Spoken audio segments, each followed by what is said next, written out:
देखो, structure of atom का next part,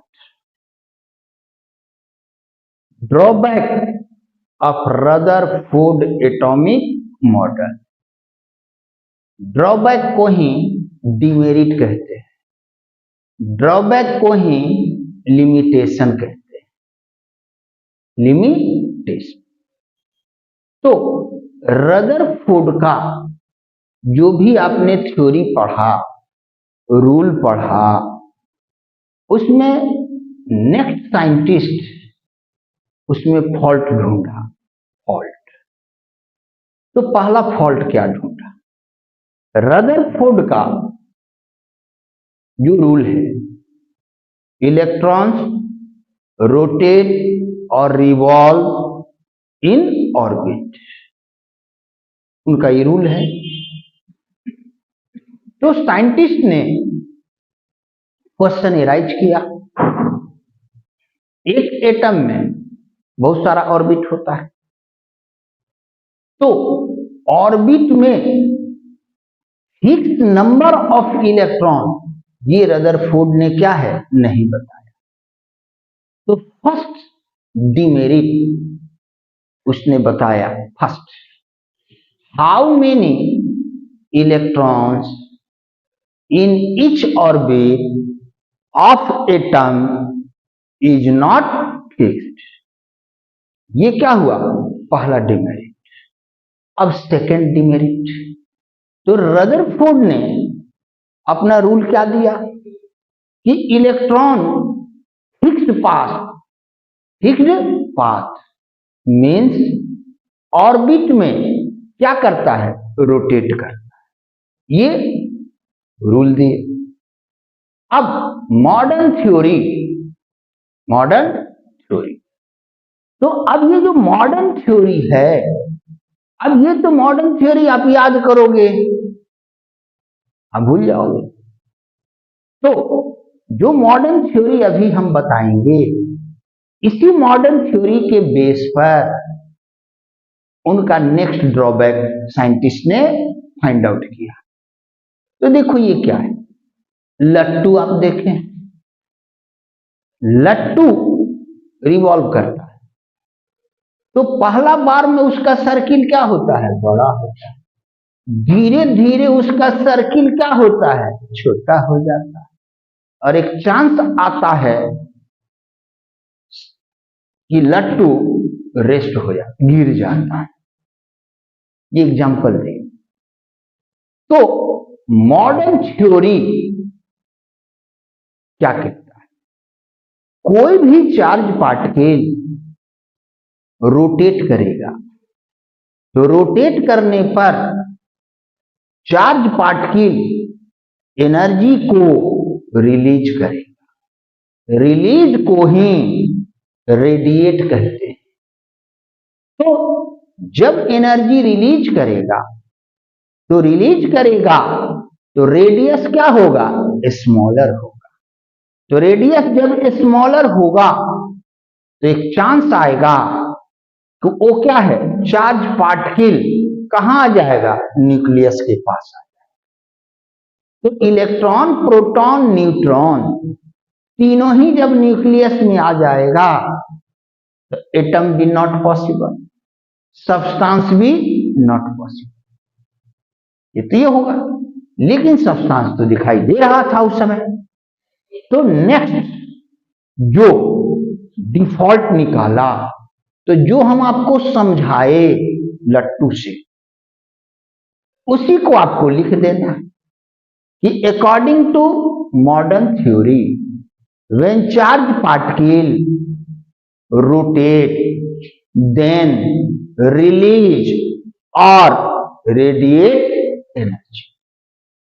It means radius becomes smaller, and at last electron will fall down in nucleus, but it cannot be possible. यही दो demerit. बाकी उनका जो theory है आज भी यूज होता है, बाकी सारा यूज आज भी होता है। तो ये डिमेरिट जो साइंटिस्ट बताया, बोर। बोर ने ये उनका डिफेक्ट बताया। तो अब नेक्स्ट पॉइंट, अब अपने नाम पर उसने दिया बोर्स एटॉमिक मॉडल।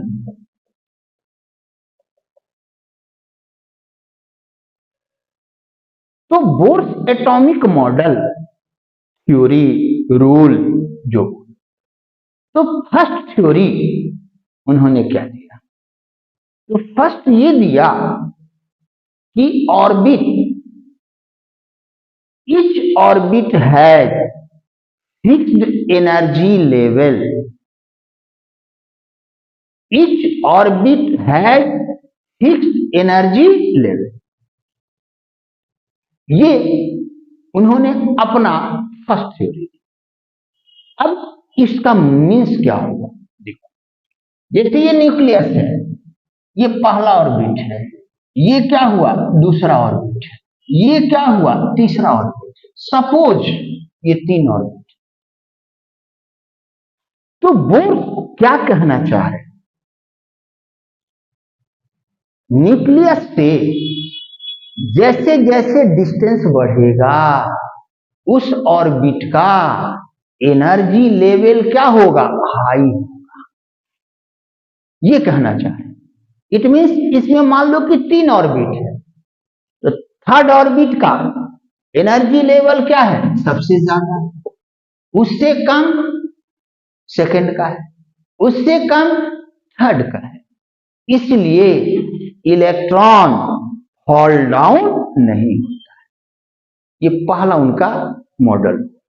अब सेकंड, उन्होंने कहा कि ऑर्बिट का रिप्रेजेंटेशन, इंडिकेशन, फर्स्ट ऑर्बिट है, स्टार्ट करना है कैपिटल लेटर से। तो फर्स्ट ऑर्बिट का उन्होंने नाम दिया K, second orbit L capital, third orbit M. इसी तरह आगे अल्फाबेट में आप क्या है भाई, ये सेकेंड उनकी थ्योरी हो गई। अब थर्ड बताना है क्या भाई? Number of electron in any orbit, किसी ऑर्बिट में कितना इलेक्ट्रॉन, अब इनको बताना है। तो नेक्स्ट थ्योरी इन्होंने क्या कहा? Number of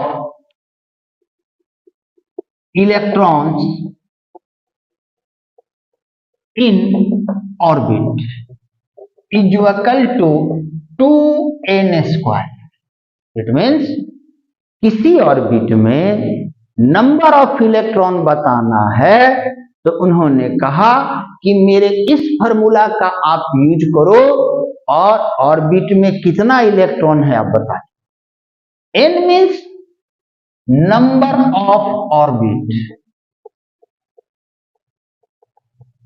n means number of orbit. अब एग्जांपल आइए, फर्स्ट ऑर्बिट बोर्स ने नाम क्या दिया? के।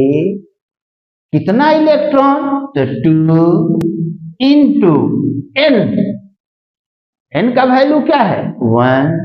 तो 1 is equal to 2। Second orbit क्या हुआ? l। फॉर्मूला पर 2 इंटू n का वैल्यू क्या है? 2। थर्ड ऑर्बिट m, 2 इंटू 3 का स्क्वायर। ऐसे आप नेक्स्ट फाइंड कर लीजिएगा।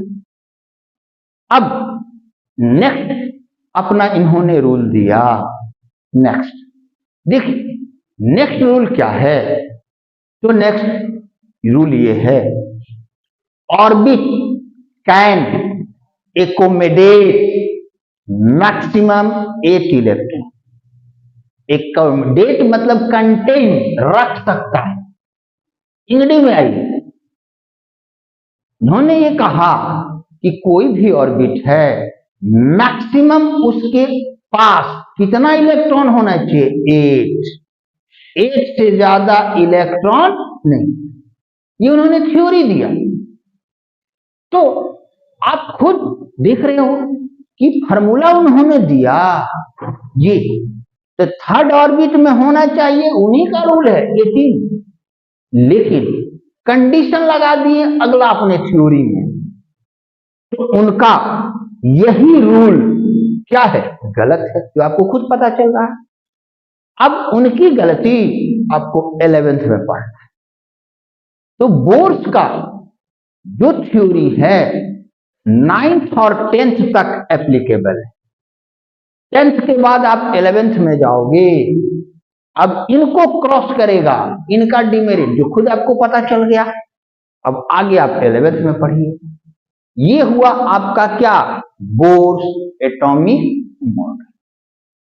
अब इसके बाद नेक्स्ट पॉइंट, कोई भी एलिमेंट है, कोई एलिमेंट है, तो किसी ऑर्बिट में नंबर ऑफ इलेक्ट्रॉन तो बोर्स बता दिए कि पहला ऑर्बिट में कितना, दूसरा में कितना, तीसरा में कितना, ये तो बता दिए।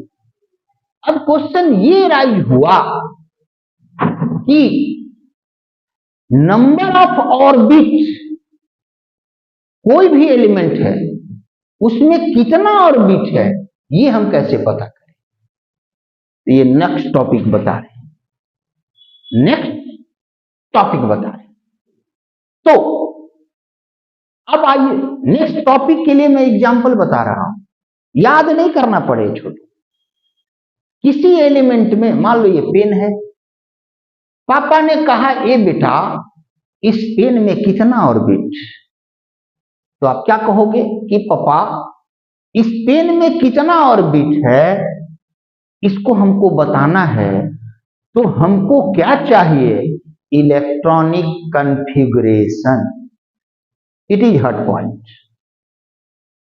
तो कन्फिगरेशन मीन्स क्या, डिस्ट्रीब्यूशन। या पापा को समझा दिए। अब पापा कहे कि ये बेटा इलेक्ट्रॉनिक कन्फिगरेशन मीन्स क्या, डिफाइन जरा कर दो। तो कन्फिगरेशन का मतलब क्या, डिस्ट्रीब्यूशन। आपको मालूम हुआ। अब आप डिफिनीशन कभी नहीं भूलोगे, the distribution of electrons in orbit, in orbits, in atom of an element is called electronic configuration. यह अब डिफिनीशन हो गया। इलेक्ट्रॉनिक कन्फिगरेशन मीन्स क्या, पापा ने फिर पूछा, आपके फ्रेंड ने पूछ दिया, अरे भाई इलेक्ट्रॉनिक कन्फिगरेशन मीन्स क्या, इंगडी में डिस्ट्रीब्यूट करेंगे। क्या डिस्ट्रीब्यूट करेंगे, इलेक्ट्रॉन को डिस्ट्रीब्यूट करेंगे। किसमें डिस्ट्रीब्यूट करेंगे, ऑर्बिट में डिस्ट्रीब्यूट करेंगे, इलेक्ट्रॉनिक कन्फिगरेशन। ये डिफिनीशन, हालांकि देखो ये डिफिनीशन फिर बता रहे हैं 10th क्लास तक, 10th के बाद इस डिफिनीशन में चेंज हो जाएगा। क्यों चेंज हो जाएगा, क्योंकि 10th के बाद बोर्स का डिमेरिट क्या है, अगला सही करेगा। तो 10th तक आपको बोर्स मॉडल में काम करना।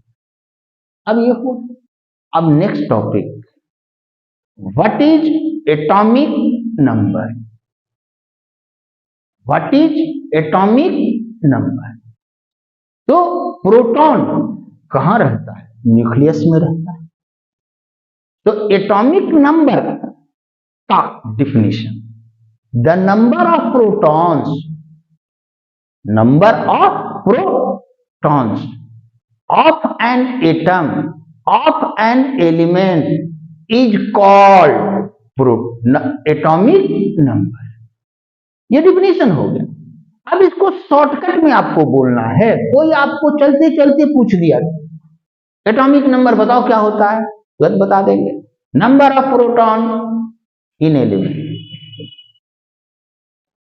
अब एटॉमिक नंबर को रिप्रेजेंट किया जाता है जेड से। ये आपका डिफिनीशन हो गया। लेकिन फॉर्मूला लिखा रहेगा, देखो मैं यहां डबल स्टार दिया, डिफिनीशन आप याद कर लिए। अब फॉर्मूला लिखा हुआ है Z is equal to E is equal to P। तो कंफ्यूज किए कि भाई डिफिनीशन कहता है कि नंबर ऑफ प्रोटॉन को हम क्या कहते हैं, एटॉमिक नंबर, लेकिन यहां फॉर्मूला में इलेक्ट्रॉन भी आ गया। आप कंफ्यूज कर रहे हैं, लेकिन आप इसको पूछ नहीं रहे। अब आप ये फॉर्मूला लिखे, आपका दोस्त कहा कि रे भाई नंबर ऑफ प्रोटॉन को तो एटॉमिक नंबर कहते हैं, ये फॉर्मूला में इलेक्ट्रॉन कहां से आ गया, खुद आप जस्टिफाई नहीं कर पाइएगा। तो अब इसका क्लियरेंस, ये फॉर्मूला ऐसा क्यों लिखा है, तो इसके लिए रदरफोर्ड का मॉडल क्या कहता है, किसी भी एटम में जितना नंबर ऑफ इलेक्ट्रॉन है उतना ही क्या होगा, नंबर ऑफ प्रोटॉन। तो अकॉर्डिंग टू रदरफोर्ड ये हमारा क्या हुआ, फॉर्मूला। तो एटॉमिक नंबर आप डिफिनीशन जान गए। अब आपका दोस्त पूछा कि ये मेरे भाई एटॉमिक नंबर तो हम जान गए, अब एटॉमिक नंबर का यूज कैसे किया जाए, तो अब फिर बैक हुआ जाए। इलेक्ट्रॉनिक कॉन्फ़िगरेशन आपको क्या है, लिखना है। तो इलेक्ट्रॉनिक कॉन्फ़िगरेशन लिखने के लिए हमें चाहिए क्या, एटॉमिक नंबर। एटॉमिक नंबर आप हमें बताओगे तो हम क्या बताएंगे, इलेक्ट्रॉनिक कॉन्फ़िगरेशन। और जब हम इलेक्ट्रॉनिक कॉन्फ़िगरेशन बता देंगे तो हम नंबर ऑफ ऑर्बिट बता देंगे। तो अब आपके पापा कहे कि ए बेटा एक एलिमेंट है, उसका एटॉमिक नंबर 20 फिर से रिपीट कर रहे हैं, इलेक्ट्रॉनिक कॉन्फ़िगरेशन किसी ने कहा लिखो, आपको क्या बोलना है, एटॉमिक नंबर बताओ। एटॉमिक नंबर पापा ने 20 बोला, बोले इसका कॉन्फ़िगरेशन बेटा लिखो। फिर बोर्ड के पास, अब कॉन्फ़िगरेशन लिखने में किस पॉइंट पर आपको क्लियर करना है। कभी किसी ने कहा कॉन्फ़िगरेशन लिखो, बस फर्स्ट ऑर्बिट में 2 इलेक्ट्रॉन, फर्स्ट ऑर्बिट में 2, अदर्स में सब में क्या, मैक्सिमम 8। बस 2 पॉइंट याद रखना है। अब कॉन्फ़िगरेशन 20 का लिखना है, फर्स्ट ऑर्बिट में 2, 20 का आपको डिस्ट्रीब्यूशन करना है, पहला ऑर्बिट में 2, नेक्स्ट में 8, 10 को बंटवारा हो गया। अब बच गया 10, आप तुरंत लीजिएगा 10, नहीं मैक्सिमम कितना, आगे सब 8, तो नेक्स्ट में कितना हुआ 18, बच गया कितना 2, कॉन्फ़िगरेशन हो। अब कॉन्फ़िगरेशन हो गया तो इस एलिमेंट में कितना ऑर्बिट, 1 2 3 4, हमने बता दिया। ये हुआ आपका क्या, इलेक्ट्रॉनिक कॉन्फ़िगरेशन। इलेक्ट्रॉनिक कॉन्फ़िगरेशन आप लिखे। अब इसके बाद इसका जो नेक्स्ट पॉइंट है, थर्ड स्टार। अब क्यों, अब अगला टॉपिक जो आपको मैं बता रहा हूं, इसी ये थर्ड स्टार जो दिए, कंप्लीट इसका यूज 10th क्लास में होता है, कंप्लीट। अब ये क्या है, आपसे किसी ने कहा व्हाट इज वैलेंस इलेक्ट्रॉन। आप छोटू आप डिफिनीशन याद कर रहे हो, नो, इलेक्ट्रॉन तो हम जान रहे हैं, वैलेंस का मतलब का, तो आपके ब्रेन में आएगा वैलेंस मतलब वैकेंट, खाली। वैलेंस मीन्स आउटर, मतलब सबसे लास्ट, बस। अब जैसी वैलेंस मीन्स क्या, आउटर मीन्स सबसे लास्ट। ये मैंने आपको बताया तो इसका डिफिनेशन आप खुद बता दीजिए। वैलेंस इलेक्ट्रॉन मीन्स क्या? The number of electrons in outer most of orbit is called valence electron. तो अब फिर आए, पापा कहते बेटा हमको तुमको वैलेंस इलेक्ट्रॉन बताना है, तो क्या बोलोगे? पापा हमको एटॉमिक नंबर बता दीजिए। तो वैलेंस इलेक्ट्रॉन बताने के लिए हमको क्या क्या चाहिए? पहला क्या चाहिए? Atomic number. दूसरा क्या लिखेंगे? कॉन्फ़िगरेशन। उसके बाद हम वैलेंस इलेक्ट्रॉन बता देंगे। तो अब मान लीजिए ये है, पापा कहे बेटा इसका वैलेंस इलेक्ट्रॉन, वैलेंस मतलब आउटर, आउटर मतलब लास्ट, लास्ट ऑर्बिट में कितना इलेक्ट्रॉन? 2। यही क्या हो गया? Valence electron. ये आप डिफिनीशन याद कर गए, सब कुछ हो गया। लेकिन आपके ब्रेन में ये बात आ रही है कि सर इसके अंदर वाला इलेक्ट्रॉन को क्या कहेंगे, क्या कहेंगे? लेकिन अब आप पूछ नहीं रहे हो, कोई बताए सर बड़ी अच्छी बात, लेकिन आपके दिमाग में ये बात आ रही है, कोई बता दिया तो बहुत अच्छी बात। अब आपको देखना है भाई कौन कौन जान रहा है मेरा फ्रेंड। तो अब आइए, वैलेंस मतलब लास्ट वाला इलेक्ट्रॉन के अंदर ऑर्बिट में जितना इलेक्ट्रॉन होता है उसको कहते हैं कोर इलेक्ट्रॉन। Core electron. अब देखिए इसकी नीड 11th क्लास, अभी तो कम से कम इतना आप जान गए ना भाई कोर इलेक्ट्रॉन होता क्या। अब 11th में जाएंगे फिर अपना पढ़ेंगे। तो वैलेंस इलेक्ट्रॉन आप जाने, मैंने यहां दिया ट्रिपल स्टार। अब आइए 8th क्लास में आप आए, 8th क्लास में, 9th क्लास में ही एटम एंड मॉलिक्यूल में, या 8th क्लास में किसी ने कहा भाई कंपाउंड का आप फॉर्मूला लिखो, तो आप क्या है वैलेंसी याद कर लिए, सोडियम 1 पोटेशियम 1 एल्यूमिनियम 3, 8 में याद किया। 9th क्लास में भी अब कंपाउंड का लिख रहे हैं तो भाई वैलेंसी याद की। लेकिन वैलेंसी होता क्या है, क्या होता है वैलेंसी? तो अब आइए इंपॉर्टेंस ऑफ वैलेंस इलेक्ट्रॉन। तो वैलेंस इलेक्ट्रॉन का इंपॉर्टेंस केमिस्ट्री में क्या? तो first, valence electron represent valency. It means valence electron valency को क्या करता है? रिप्रेजेंट करता है। इट मीन्स अगर हमको वैलेंस इलेक्ट्रॉन मालूम हुआ तो इससे किसी भी एलिमेंट का हम क्या बता देंगे? वैलेंसी, पहला इंपॉर्टेंस। दूसरा,